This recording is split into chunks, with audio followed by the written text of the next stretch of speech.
সুমিত, কি দেখছোটা কি?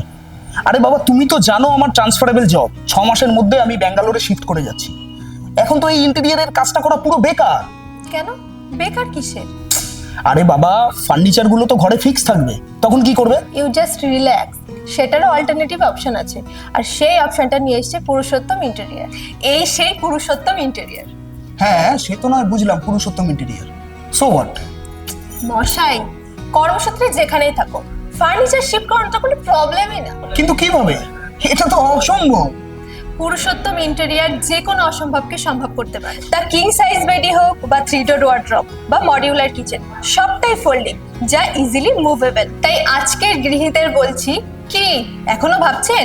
সত্য যোগাযোগ করুন পুরুষোত্তম ইন্টেরিয়ারের সাথে। মডার্ন টেকনোলজির মেশিন আপনাকে দেবে নিখুঁত ফিনিশিং, তাও আবার আপনার বাজেটের মধ্যে। যেখানেই যান, ফার্নিচার শিফটিংটা কিন্তু এখন কোনো প্রবলেমই না। একদম ঠিক। তাই মধ্যবিত্তের একটাই নিশানা। পুরুষোত্তম ইন্টেরিয়ার, যারা আপনাকে বানিয়ে দেবে আপনার স্বপ্নের আশিয়ানা।